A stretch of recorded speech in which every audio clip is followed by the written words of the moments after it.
And I think it's just drawing that awareness to how you're thinking and how that's impacting where you're feeling, perhaps that awareness to where those thoughts are coming from.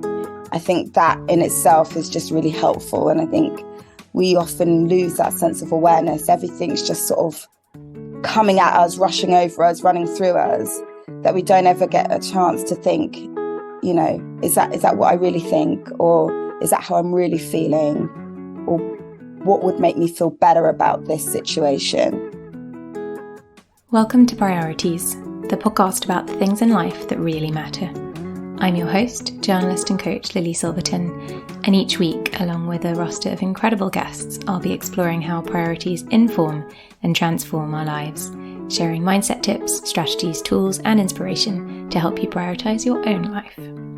We'll be covering what we think is important and unimportant, what we'd like to work on a little more, and the moments that changed our priorities and lives forever. I hope you enjoy.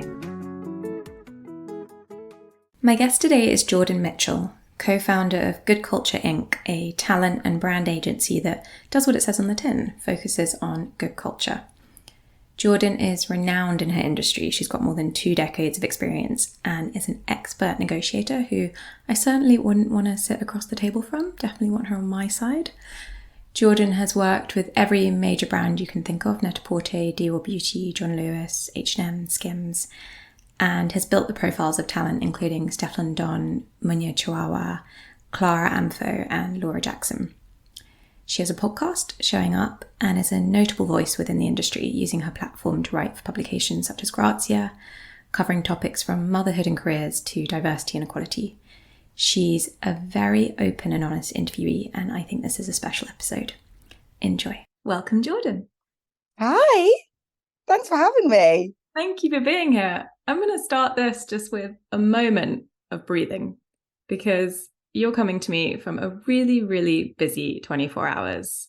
Yeah. So I'm going to suggest that we just take 3 really deep breaths together before we get started. What do you think? I think that's a great idea. All right. And everyone can obviously join us, or you can skip ahead 15 seconds, depending on how you're feeling. All right. Deep breath in. Full breath out. Let it go. And again, breathing in. Breathing out. Last one, breathing in, hold at the top, and breathe out through the mouth, bit of a sigh maybe. Let it go. Oh, I didn't realize how much I needed to breathe. Sometimes we just need a moment, even if it is less than a minute. Yeah. Oh God, yeah, I really needed that. Okay. So normally I record in the morning and I ask people if they have a morning routine. We're quite late into the afternoon now, so I'm curious about 2 things. First of all, do you have a morning routine? Mm. And secondly, do you have like an afternoon pick-me-up that really connects with you? Yeah, I love that actually. I think I need to figure out the afternoon pick me up, but I definitely have a morning routine. And I started doing it during lockdown because I realized in lockdown everything went to shit, if you're allowed to swear. Absolutely. And I had no structure to my days and nights, and everything blurred into one. So I started off by working out each morning, doing sort of 30-minute kind of Pilates YouTube video, really basic. And now I've sort of evolved that. So I have every morning I have a little shot of Simprove, which is for gut health. And I discovered that because my son has autism, and Angela Scanlon put me onto it actually and introduced me to the founder. So that was great. And I saw how brilliant it was for him. So I started doing that. So I have shot of Simprove before I drink or eat anything. Then I go straight into 30 minutes of a kind of Pilates HIIT class. And then after that, I will have a kind of hot herbal tea and some water. That's sort of my ritual. And if I am going through times of of real sort of stress, which in the world of work that I have chosen, there are real moments of stress and imposter syndrome and self-doubt and all of those sorts of things. And when I kind of feel sort of my negative voice rising, I will then always make sure that I do sort of 10 minutes of affirmation. And again, YouTube's brilliant for that. So I'll just find sort of an affirmation, sort of meditation YouTube video, which I'll do. And if I do it before the kids go to school, I'll make sure that they do it with me as well. And that can just be a moment where we lie down on the floor and hold hands and just repeat some affirmations, because sometimes we all need to remind ourselves that we're enough and it's okay and we're good enough. Do you find that's really effective for you? Weirdly, I kind of approached the affirmations with a little bit of was a bit dubious, really, thinking, well, how will that help? But actually, for me, it does. And I don't know whether it's that placebo of thinking that you've done something helpful to then make it feel like it's having an impact. But regardless, I do. Yeah, I come away from that feeling a little bit more resilient and a little bit stronger and a little bit more self-assured. Well, our reality is the reality of our thoughts, right? And what we're saying to ourselves and what we're repeating to ourselves. And the more that we repeat something, the more true it becomes for us, the more those mental synapses fire. So there really is some very good science behind affirmations or using your thoughts to empower yourself and create better thought patterns for yourself. Yeah, I really believe that. And I think I started it kind of off the back of coming through a cycle of really intense and intrusive negative thought sort of cycles. And it was sort of spinning me out a bit because it was just so repetitive and brutal, actually. And I, read this book actually by Roxy Nafisi, who is a pal, and she's written a brilliant book. And that was sort of part of my unraveling. And I didn't actually think that I could break that cycle, but actually I've been able to halt it. I've definitely not stopped it, but I've definitely caught myself when I'm sort of going around and gone, oh, it's you again. But identifying actually when don't believe everything you think is wild, because actually you think your thoughts are you think because you're thinking it, that is your reality and that's your truth. And just that sort of nuance between realizing that you can have thoughts that aren't necessarily thoughts that you believe or that aren't true to you. It's quite profound, actually, when you've spent your whole existence always just thinking your inner voice is you. Absolutely. When you gain that little bit of distance, put between them, even if you can't necessarily stop them, they're still going to come, particularly if they're ones you've had your entire life. Yeah. But as you say, it's just that questioning. Observing, I think, I'm trying to remember who, I think it was an Eckhart Tolle book I was reading, and I'll try and remember it so I can recommend it at the end. And it was that thing about just observing your thoughts, and you don't have to have an immediate reaction or try and dispel them or challenge them. You can just observe them coming in and out. And I think it's just drawing that awareness to how you're thinking and how that's impacting where you're feeling, perhaps that awareness to where those thoughts are coming from. I think that in itself is just really helpful. And I think we often lose that sense of awareness. Everything's just sort of coming at us, rushing over us, running through us, that we don't ever get a chance to think, is that what I really think? Or is that how I'm really feeling? Or what would make me feel better about this situation? I think we also realize how much our thoughts change. Absolutely. Right? When we do that, there's a meditation that I teach, which is, observing your thoughts like clouds in a sky. And it's particularly popular when I do corporate workshops, I think, because everyone sort of hasn't necessarily done that before or been in that space. And putting that time aside just to, as you say, observe what's going on. So you can get a better read on the temperature of your mind and your thoughts and what's happening. Absolutely. I think what you've just said there as well, in terms of doing it in the corporate space, now we're going to be like, we're going to have to book you in for the team.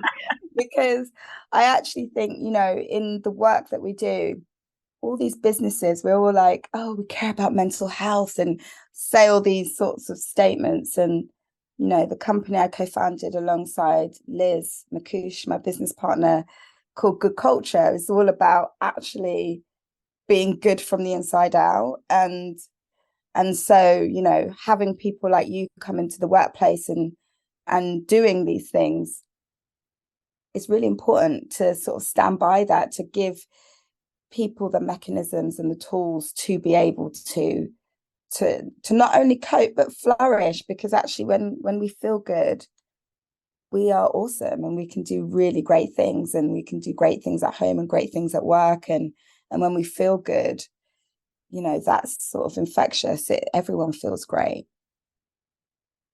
What makes you feel great, Jordan? Do you know what, at this moment in time, and this is kind of coming off the back of, I found out I lost my grandpa yesterday, who was an amazing force. So what makes me feel great is family, actually. And as we talk, my house is filling up with family who are kind of all coming round together to be together. And actually, when I think about the moments that I most look forward to in the year, it's punctuated by moments of togetherness, of family. So I feel really, really great when I know that my family feel good, and when my family are feeling happy, and my kids, and I think, my extended network being, my friends are like family. So what makes me feel good is the coming together of family, and often being the epicenter, the host of those family moments. Is that a space you thrive in? I do. I feel really connected to my grandparents in a way, because both my grandparents, my nan and my grandma, were just the ultimate hosts. Like, they were sort of, their homes. And I think for many, not all, but for many people, they think of fond moments of like going to their grandparents' home, and that being, again, like the epicenter of family. And so I feel like when I'm hosting, I'm sort of living through and living kind of my grandmums, my grandmothers, my nans. I feel their energy, so I love that. I really agree with you there. I feel the same way about my grandmother. She was a big host, and I love hosting. One of my favorite things to do. Yeah. It's that sense of looking after people, isn't it? It's that sense of caring for others. And I think I love kind of projecting like joy onto others, I think. Yeah, I do. Bringing people together. Mm. So one of your priorities you actually gave me was creating joy and stability for your family, which, from what you said earlier, also includes those friends that we consider family. Yeah. So absolutely. Hosting would be a way that you do that, creating moments. Yeah, I'm a big moment person. Like, my husband almost looks like, oh, for God's sake, you've just got Halloween out the way. Why have you already got the Christmas decorations out? And it's like, yeah, because we need moments to be, looking forward to. And I just love making a moment of everything, because we've only got this one time. So we've got to enjoy it. I think we sound quite similar. My husband's always like, oh, Halloween's finished. And you're already planning a Christmas party. We need to hang out more. Yeah, we do. I feel like this is the start of something really important. Of We're a going to roll really out epic joy to the party. masses. Yeah. I think also it comes down to like a lack of rituals in our modern life, right? And like a lack of community. Yes. That we're so individualistic in the way that we live within our homes and within like even the way we live in society, also especially being on our phones the whole time, like looking down, being in this little portal. Yeah. That we're lacking those more common sort of everyday moments of coming together. I think you're so right, because when I think back to sort of childhood, we would always go to my grandma's after school, and it would be where all the cousins were. And, there was always that sense of togetherness. And I even think when my mum was raising us, on the Saturday, she'd go around to her friend's house. And again, we'd be there with a sort of gaggle of other kids. And there's less of that now. Like there's less of, oh, we're just going to pop over to such and such house. It's like, fair enough, you'll go out with the girls on a brunch or whatever, but it's not that sort of casual, just going round to each other's houses and just hanging out because you just want to hang out. And certainly, I don't know whether it's this new generation of grandparents, but certainly like my mum's not having, she's like, girl, you go and sort out your childcare and go and find yourself a nanny, because you guys are not all coming around to my house on a weekday unannounced. Let me just tell you that now. So, and I think this is like a wider issue with the grandparents of the gen. Like they're too booked and busy. They're too young. Got their own stuff. They've got their own stuff. And what about stability? So you said creating joy and stability. What does stability look like? Stability for me is huge, because I feel in ways when I was growing up, I didn't have too much of that. My mum and dad's relationship at the time was, quite volatile. And so it really meant that I had a sense of like immense fear growing up. I constantly feared for my mum. I was always really worried about her. And so even though she created an incredible environment, I think there was always this sense of, things could change at a moment's notice, and it felt unpredictable. So creating a sort of stable home environment for the kids, for my kids now, and moments of joy and lightness is just a massive priority for me. It's really what I live for. Very often, right, that it can create someone who's really a homebody. Who needs that. Yeah, and it's weird because my career and sort of chosen professional life is probably not akin to a homebody. I am out a lot, and on the gram it looks like I'm living my best life, and for the most part I am, actually, because I chose a career in an industry that also was about joy and an environment where it was about being creative and fun. I have to say, like, working in entertainment is fun. I wouldn't do this sort of job in this sort of field if it wasn't. I'd just, be a banker and loads of money doing something else, right? So for me, I was attracted to the fun, and to some extent how it can be quite light-hearted and joyful, but trying to marry both of those things about having a stable home, but also having a really demanding career is it's almost kind of two sort of tensions. It's like a paradox, because it's sort of both on the opposite scale.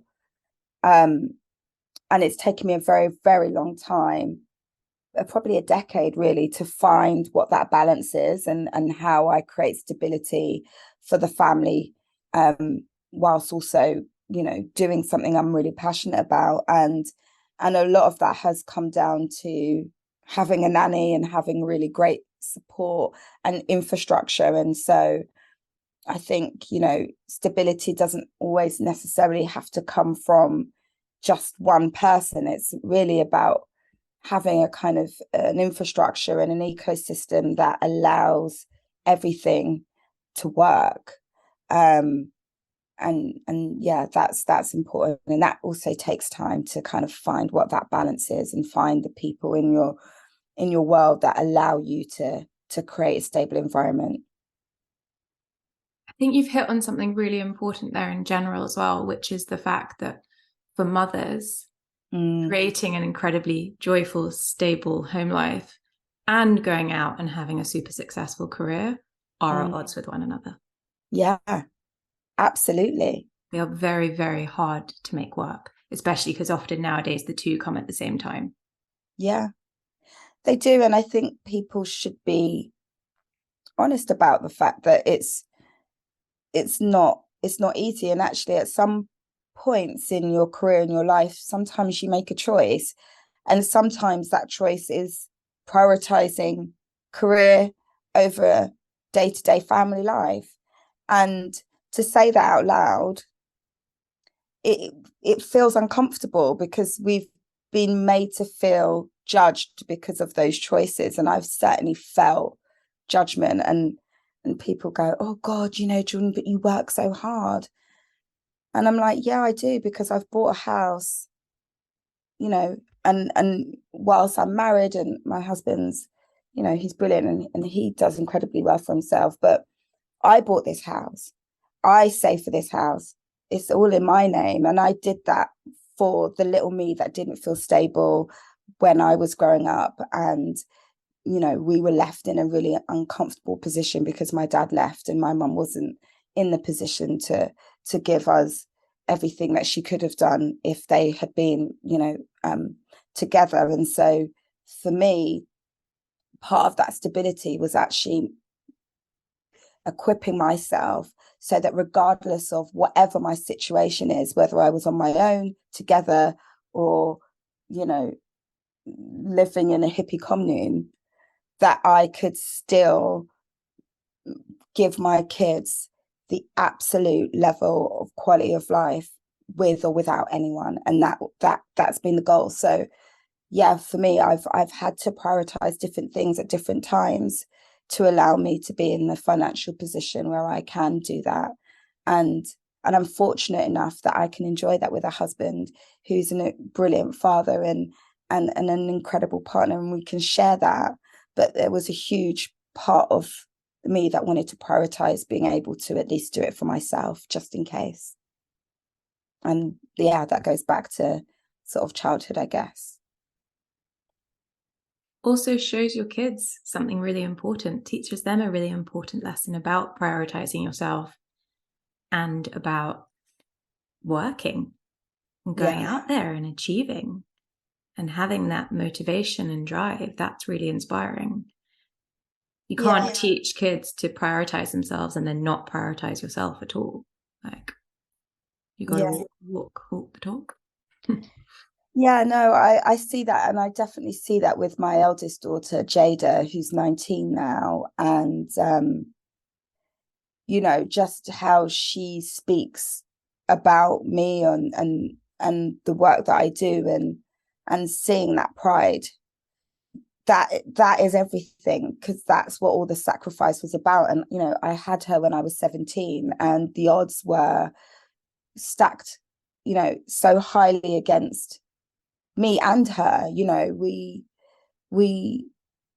It was a real challenge to get to, even half of where I am today, let alone where I am today and where she is today. She's an incredible young actress at university in East Anglia, kind of, in Norwich on her own, doing it for herself. And I think I hope that part of her seeing me go through the challenges of just, you know, raising a family, but also just being a young woman and being ambitious. I really want that to motivate her and know that there's not anything she can't do, you know, and I'm really not one for limiting beliefs or projecting those sorts of things. And whenever I see her sort of having those elements of sort of self-doubt or kind of procrastination, I really try and sort of push against that and really try and kind of, you know, drive her to push herself to her full potential. Let's talk about your agency then. Good culture. Good culture. How God. did it start? That's like it's my second, well, it's my fourth child, should I say. um, so Liz and I, my business partner, we've worked together for 11 years now. And we've known each other for about 15 years. And so we've been working together as sort of a team for kind of feels like nearly 2 decades. And so the agency prior to Good Culture, and it's important to put it in context, was an agency called LMPR, founded by Liz. And we were ultimately publicists. So we worked with, you know, some really incredible talent over the years. And then 2 years ago, we really felt like we were kind of at this crossover, this crossroad with, you know, with COVID and the world and the way that it was. And, you know, there was so much more that we could kind of offer and so much more that we wanted to bring to culture, to entertainment, to the creative space. And I guess under the kind of current guise of LMPR, we were kind of limited to what we could do together as well, because, you know, I was working there as an MD, and so we set up Good Culture as a new business, as two founders, kind of shared, jointly owned. And really we set that up to sort of challenge and create a more equitable space for storytelling, and to help kind of future-proof brands and our talent really for a changing world. Because what was abundantly apparent, you know, after sort of COVID and Black Lives Matter and all of these kind of movements, was that people wanted more from the brands and people wanted more from the talent, and people wanted to sort of see things that had more purpose and more meaning, and more than this sort of vacuous hashtag spawn, vacuous brands just shouting out narratives. And it was really about holding a mirror up to kind of, I guess, a current landscape and capturing the current zeitgeist to create something with meaning. And also that worked beyond the realms of PR as well, because again, PR has evolved and changed. And so we really focused on this sort of marketeer-led sort of storytelling approach. And so PR is one bit of it, but it encompasses so much more. So it's just anything that sort of, whether you're reading it in a magazine or whether you're seeing a campaign, an out-of-home campaign, or whether you're seeing something really interesting on social media, it was about creating stories and creating impact in different ways. What you said about brands wanting to do better made me think of the recent Mental Health Day, where you had all the like electrical companies. I'm not going to name any because I'm not sure how I get legals if I do that, but who are putting out sort of Twitter posts or Instagram posts saying, you know, we you know, mental health is important, and then everyone replying underneath being like, yeah, so stop charging me so fucking much for my electricity. If I could pay my bills, that would make my health a lot better. I know, it's insane. And I think what is really powerful about the time we're in now is that we all have a voice. Whereas I would say, you know, 10, 15, 50 years ago, you would have these big brands just sort of setting the rhetoric and, you know, the narrative, and that was it. And people weren't able to challenge. So if one of these sort of, you know, big electric gas companies want to say, oh, you know, we're advocates for mental health, despite the fact that we're, you know, inflating these prices to a point where not only is it impacting mental health, but actually people's well-being and ability to survive, actually.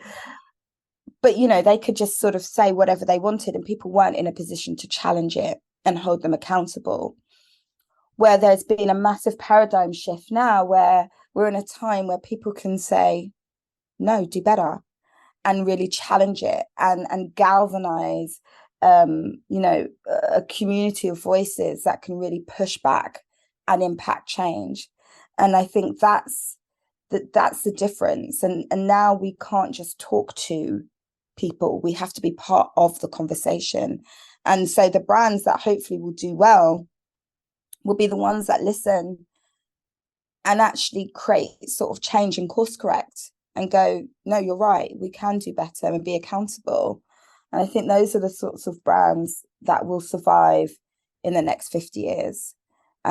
Because the ones that are just still talking at people, really underestimating what people power really look like now, you know. And you know, we can affect change, and if anything, we're probably not doing enough. We're not kind of joining together enough to hold more of these brands and businesses to account. Okay, little break in this episode, and I've got a quote for you. Let this be a subtle reminder of the depth in simplicity and the complex but not complicated nature of being. It's kind of natural, right, to overcomplicate things, especially in our modern world where so much vies for our attention all the time. But just focusing instead on the complexity of being makes everything feel more manageable and also beautiful. Maybe it's just semantics, but I really like this. The quote is from Heath Way, an Australian artist who I'm clearly a big fan of. I've actually got one of his paintings in my house, and he just had a show in London with the Dot Project, a female-founded contemporary art space, and also the sponsor for this week's podcast. Heath's show, Come in Good Spirits, is available to view by request at the Dot Project London space, but the works are also up on their website, where you can check out the rest of their brilliant artists who are mostly emerging or mid-career, so, you know, ones you can get in on the ground floor with. Have a look. www.thedotproject.com.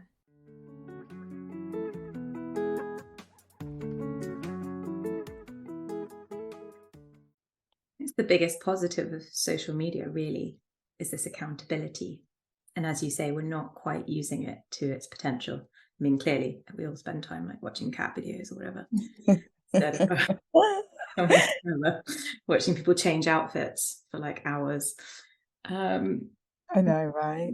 Do you have a set of values that underpin good culture? So when you're looking at a brand, you're looking at an event or a person or how to work something, do you have a litmus test that you use? Absolutely. I mean, first and foremost, there needs to be an intent, because a lot of brands, and particularly kind of focusing in on brands for this, they aren't always where they want to be. So a lot of brands will come and say they want to be doing more in the sustainable space. They want to be more diverse. They have these great intentions, and I guess what we look for is actually, are they able to sort of mobilize against these sets of intentions? Because if you're just using us for lip service, then actually we're not here for that. You know, when people talk about wanting to be diverse, but you sit in the boardroom and there are absolutely no people of color, or there are, you know, no representation for the LGBTQ plus community, or there's just this sort of one sort of person, you kind of then say, well, you can't really affect change, because it's performative. If all you're doing on the sort of the outside is just putting out campaigns that look a certain way, but actually internally the infrastructure isn't there yet, then that is the definition of being performative. And so for us, it's really important that the people that we do work with are also introspecting and looking internally at how they're showing up, and how they're driving change. And if they're not 100% there yet, they're certainly aware of where they want to be and where they need to be, and setting that intention and mobilizing against that. I think, in terms of values, we really look at people that are purposeful with the work that they do as well, that they want to do things that are going to drive a positive kind of change in culture and really impact change positively.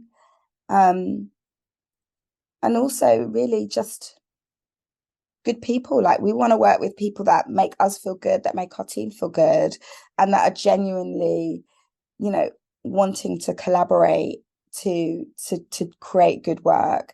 And I think, those are the things that are incredibly important. And like I say, you as an individual or brand, you don't have to be all the way there yet. Like, you don't. But it's that intention, and you're taking those meaningful steps. And of course, we're part of that, the fact that if someone comes to us, there's an intention there because they know what we're about. We're about kind of driving purposeful and meaningful change in culture. And that is both internal and external. So I think that's kind of phase one, but they have to be committed to the course. What you said about internally showing up, so these brands are really behind the scenes, it's all going on as well. I think that's a really good piece of advice for anyone to take for themselves as well, right? Absolutely. So I think we touched on it at the beginning, if you're talking about kindness or compassion or joy, but you're not applying those things to yourself, absolutely, where are you really leading from, or what's going on? And there's that dichotomy. So that brings me on to your third priority, which was your own well-being. Yeah. I would say that this is something I'm constantly working on. And I think I'm trying to prioritize where my head's at, which is why sort of my morning kind of rituals are so important, because it just makes me feel like I've chosen me. And I think once you start getting yourself used to, even if it's little pockets of time where you choose you get better at doing it in other aspects of your life. So yeah, I think I love like a Brené Brown. I love an Eckhart Tolle. I love any sort of book or podcast that is about self-development, because I think if everyone did that, the world would be such a better place. And so I try and work on myself so I can be the best mum that I can be, the best partner, the best boss, the best friend. And when you're kind to yourself, actually it allows you to have more empathy for others as well. So even just, you at the top of this podcast just saying breathe, like, actually, if we all just took a breath and just took a beat before then we went into something, before we answered that email, before we internalized that thought, I think we would start to get to a place where we could all be, a lot more resilient and handle things in a better way. So yeah, I really think it's so important to just try and work on you so that you can be grateful for yourself, but also great for others as well. Has this always been the case for you? I would say the fact that I've been described as a hothead by my mum would indicate that this is a recent journey. I am by nature I'm really fiery. Like, I can feel it. If someone was to read my aura, they would just see flames. It would just be flames. There wouldn't even be a color. It would just be like, because I think in my very like essence, I am like very fiery and emotional and passionate, super, super passionate. Um, so I've definitely tried to take steps to really just manage that and simmer down for myself as well, because actually then when you're a fiery person, you go into everything with passion and also like on high alert as well. Like I'm always like hyper vigilant, would always take anything as a potential attack. And so when you're kind of predisposed to sort of see things in a way where it's like, what do you mean I look nice? That's a trick, a lie, I'm on fire. It becomes really challenging. But I would say in the last sort of 2 years, I've really started to work on myself. And I've definitely seen it in my relationship, because I think, your partners are the ones that really get the brunt of your true self, the truest self. And poor Darren, I think, was singed with all the fire. So he's he's doing fine now. So I think things are getting better. And then you still bring the fire when you need to. Oh, when it comes to negotiating those deals, the fire comes back. The clients benefit. The clients love the fire. They're like, Jordan, you do it. Yes, okay, let's add another zero onto that. What's an area that you don't prioritize? What's something that's not important to you? Oh, I think, do you know what? And I can't remember what I said this. I think I've said, I find it really difficult to not have everything at this level. So this level is everything's a priority. Mm. So for me, I find it really difficult to put things in an order, which is actually sometimes to my own detriment, because I will try and prioritize seeing my friends, going to the work event, being there for the kids, building a racket after school, doing games, vagina tightening. I'm doing I had it last week. Laser, highly recommend. I'm honestly, I'm trying to do all of the things. And so I think what I need to get better at is, if everything's urgent, if everything's a priority, then you're not good at managing. I read that somewhere. Like, if everything's urgent, then you've not staggered things out.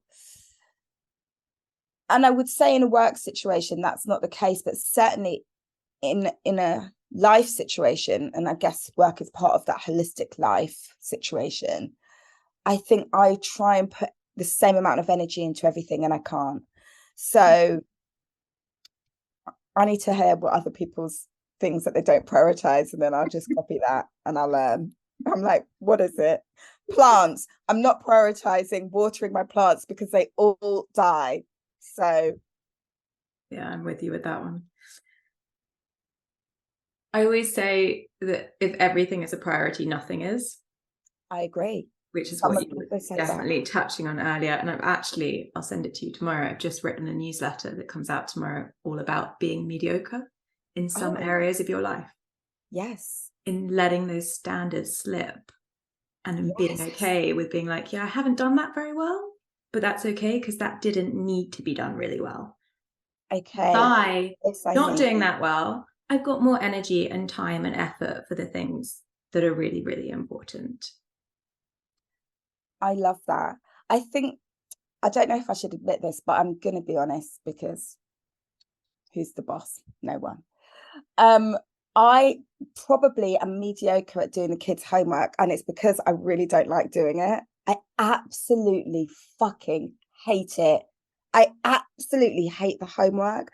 I'm like, let's just play. It's the homework every time. So yeah, I probably, although it should be like my top priority, it's the homework that gets me.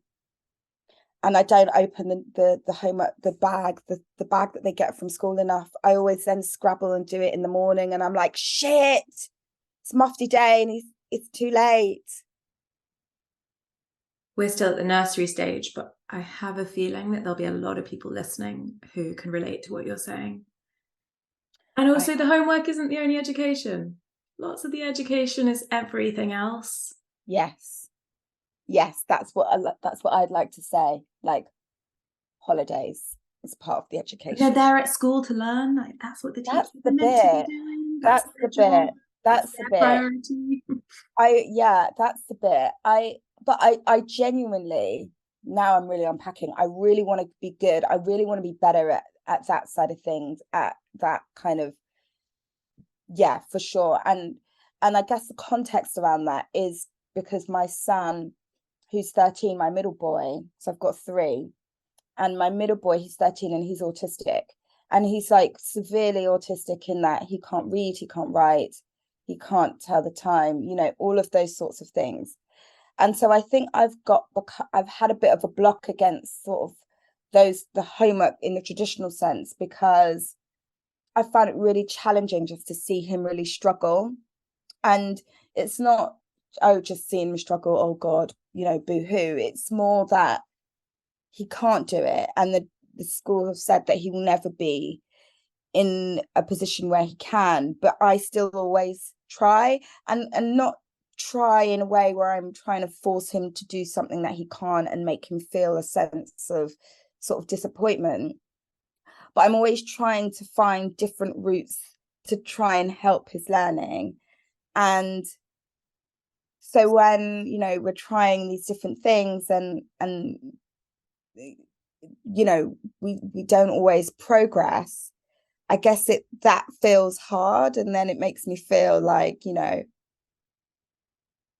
it's just kind of a constant reminder of that we're not going to get there. And I've got my youngest is now 3, and so we do these things together, and I have these sorts of little learning games that I find, and we try and do it as a family now, with even involving Jude. And I guess for me there's some sort of sadness in seeing Jude be able to do the things that in his 3 that my 13-year-old can't do.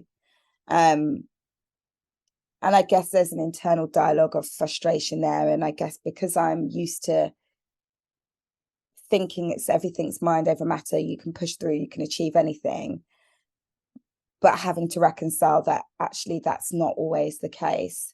I think that's probably why I then find it harder to keep kind of trying. Yeah. So yeah, I think that's it. You got a lot there with your kids. You got big age gaps. Yeah. And very different needs to navigate at the same time. Yeah. It sounds to me like you support and show up a lot. And I think maybe if you listened back to what you just said, it may be an example of what we were talking about at the beginning with the affirmations. Whether this might be something you're saying to yourself, but if you really look at the facts of how you behave and how you support your children, and was it Jude? What you're doing with Jude and the way in which you're imparting that sort of that motivation to keep learning, even if his learning looks completely different from your other children or other children that you see. I think you'll find that that's all there. Yeah, it's a tricky one, because it's not something that I talk about often, because there's not really the space to, and also I guess when you don't have people in a similar situation, it's really hard for people to understand or relate. And so it's just something that, I kind of navigate in my own sort of personal space. But yeah, I think having a child with disabilities and autism is so complex, and I think people have their own sort of view on what it is, because it's so different for everyone. And so people can be quite flippant and say, oh God, and they often relate to when they're having a sort of dialogue with someone that's quite awkward, or be like, oh God, I think she's a bit autistic, or it's just something that people say. It's a really kind of throwaway thing. And sometimes I think, God,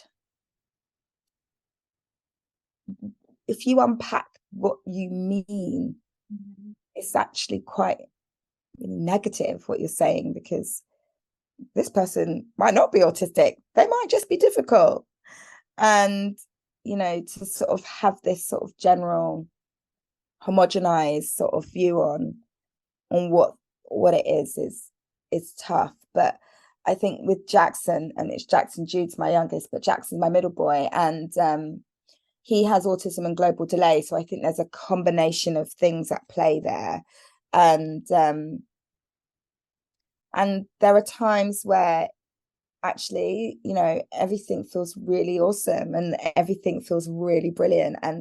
And we've gone through the toughest time actually for him, although I think weirdly it's almost in different life stages where you get new challenges. So kind of, I guess, from sort of 12 months to say 7 was the hardest 7 years of my entire life, because in that time we were going through the diagnosis, and then it was the shame, and then it was navigating what that meant, and then it was sort of him being in mainstream school and then having a horrific time there and having to find a specialist school for him, and him hitting himself, his anger and his sort of hitting his sister and all of that stuff, and not being able to get the right nanny for him, because it was all just like an absolute whirlwind of pain for 7 years. And then we're kind of coming through this other side where he's 13 now, and actually the last 3 years have been really great, because he's been in a stable environment with his kind of new school, and he's kind of been able to communicate and have joy and independence to some extent, which has been brilliant. But then I think when he hits that 16 plus, there will be a whole nother thing, because then the little independence he has now will feel like nothing compared to what he will want to do, because he won't be able to go out by himself. The relationships that he might be able to forge, we don't know. Will he have a girlfriend? Will he have all of these sorts of things? Will he be able to work? And he won't certainly be able to live independently. So that has a whole host of other challenges. So I'm really trying to be present in the now and really enjoy the now. And the now's pretty awesome. The now is brilliant, and I'm grateful for what we have right now. But it's always sort of omnipresent, the next phase of what we might, be navigating, for sure. Do you have any advice for parents who might be listening who are in that initial stage? That sort of 1 to 7 years, because I got a couple of friends who are in that, who I know listen. Yeah. And I'm sure would love to hear what you have to say.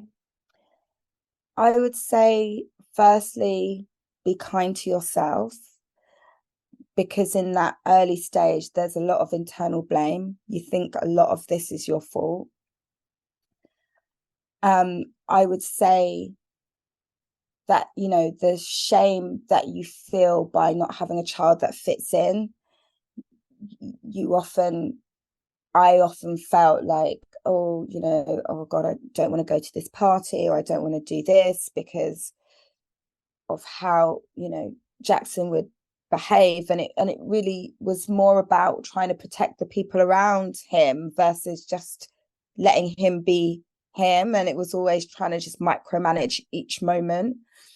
And actually, I think if I could go back, I would just sort of step back from trying to sort of manage how he's playing with other children and manage how other people are responding to him, and kind of just manage how that all played out, and actually just be okay with the fact that he is who he is, and people will just figure it out, and he will figure it out. Um, because I spent a lot of those 7 years with like this knot in my stomach where it was just constant anxiety of managing these moments. And I would also say speak, because the more you speak to people, the more actually people can relate. And I think it's about being honest about how you're feeling in those moments. And actually by speaking, you will also find there are lots of other people who are experiencing similar things. And then there are lots of sort of support groups and things online, depending on where you live. From where I live, because I'm in Bromley, there's an organisation called Casper, and they have lots of different clubs for lots of different age ranges and abilities. And they specialise specifically for children with autism. And that's been a bit of a lifeline. And so Jackson goes to club every Friday, and it's like a youth club. And he's got this friend called Georgie, who wouldn't say is a girlfriend, they're just like hanging out. But it is so cute. And you don't have to make excuses for each other because they're going through the same sort of thing. And I think it's great when you find your people, and yeah, finding a community, going back to that thing of community is so important. Thank you for that. I'm sure that'll be really valuable to a lot of people, as well as the honesty and vulnerability that you just showed in sharing all that. Thank you. So you told me that something you'd like to prioritize more as well, one area, is that you want to get organized for 2023. I can't believe. Yes. Do you know what? Honestly, I actually think organization is probably like the cure for most challenges in life. I genuinely think that when you've got your shit together and your AirPods charged and your things that you need, actually everything becomes so much easier. I think we are so used to, well, certainly I say we because I hope there's more. I hope I'm not the only person, but I am so used to living in chaos and living in madness, like leaving life deadlines to the very final moment and spending weeks and weeks and weeks. An example of this is Jude, trying to find him a new nursery because we've moved house. And I've wasted 5 months. Like, we've got a nanny who's fine, but he could be in nursery as well, meeting his pals and not being a complete and utter spoiled brat. And what I've done in like holding him hostage in the house with his nanny has like breeded this child who now, when we go to anywhere where there's other children, he's like, "Don't look at me," to the other kids. And I'm like, wow, I've created this. Could have just been organized.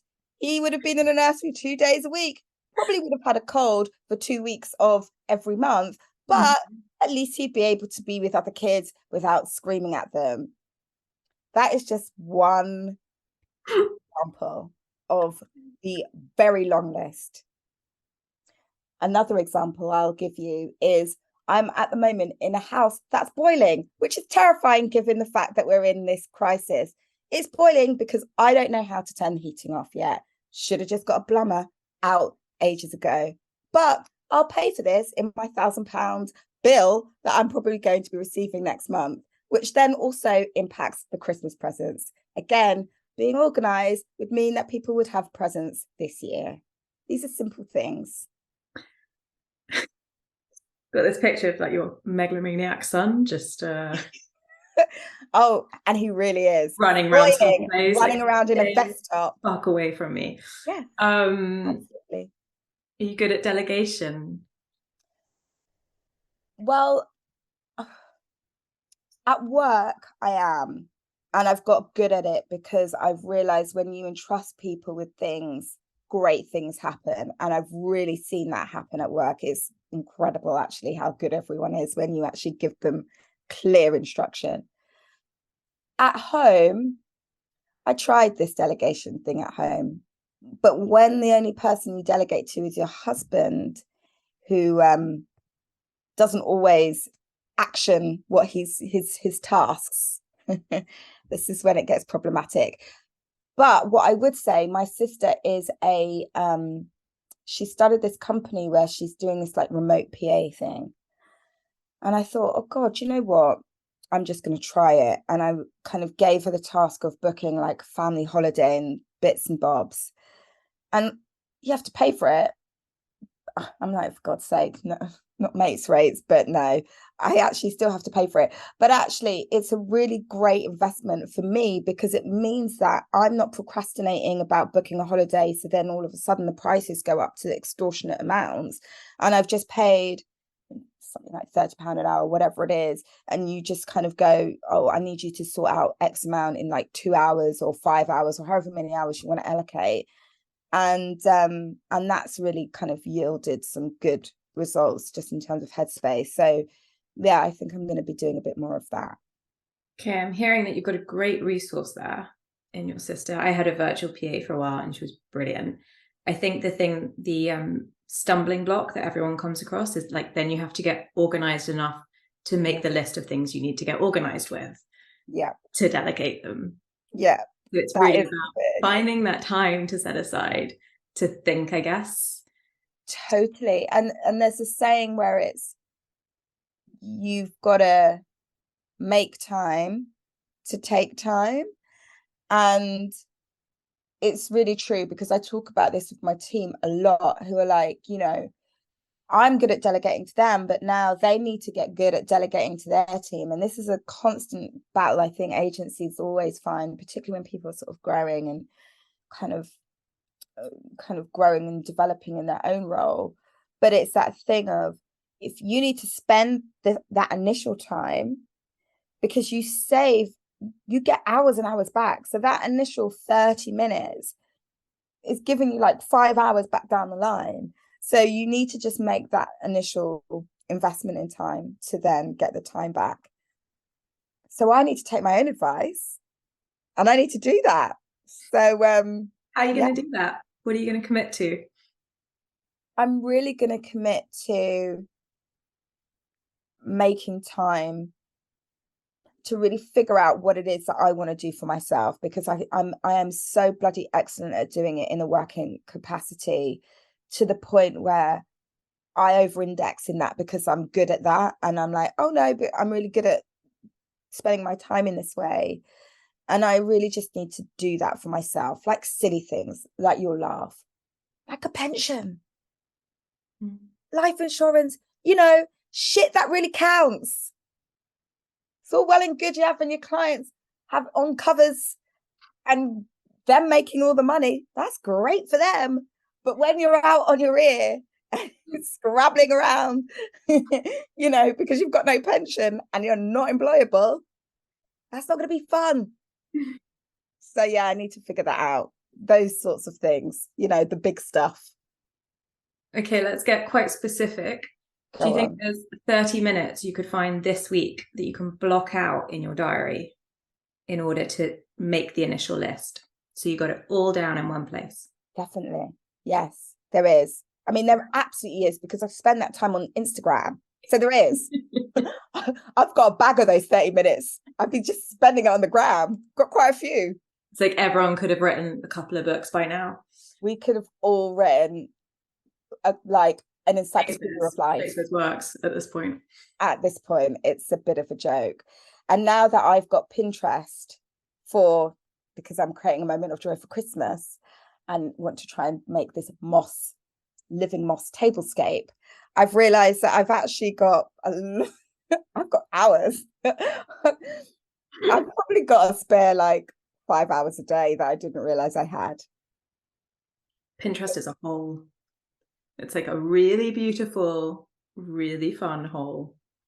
Pinterest as well, the shoppable nature of Pinterest is what's very scary for me, because I have only just started to properly indulge in the glory that is Pinterest. And I've already dropped a couple £100 on this thing. And I'm really scared because it's too easy. It's almost easier than Instagram because everything's so clicky. You can just click, click, click. And then you've bought the whole moss tablescape with the wood hanging from the ceiling that you don't know how to get on the ceiling. So yeah, it's good, but it's also very bad. They're tricky like that because they send you onto the shop as well. When They you search do. something and then they're like, oh, we're only showing you the shop options. Oh, they know what No, they're I just doing. want the explore. To someone who's never used Pinterest, this obviously makes no sense. Sorry about that. But I'm really, but perhaps, although it will bring you a lot of joy, maybe just hold off from the spending element because it gets you. It really does. I'm yet to go down there. Oh, God. Oh, Jordan, I think we'll leave it there. Make sure you set aside those 30 minutes this week. I will. And this has been, I didn't really know what to expect, but this has been incredibly cathartic and has highlighted my Pinterest addiction, which has only just started. So we'll see what happens with that. No, it's been great talking to you. Thank you for making the time, especially after the passing of your granddad. In Judaism, we say wish you long life to 120 years. Love that. So wishing you a long life to you and your family, and thank you so much. Thank you for having me. If you enjoyed this episode of Priorities, I'd really appreciate it if you could make it your priority today to hit subscribe and also rate and review, as this helps other people find it. Thank you so much for listening. Take care.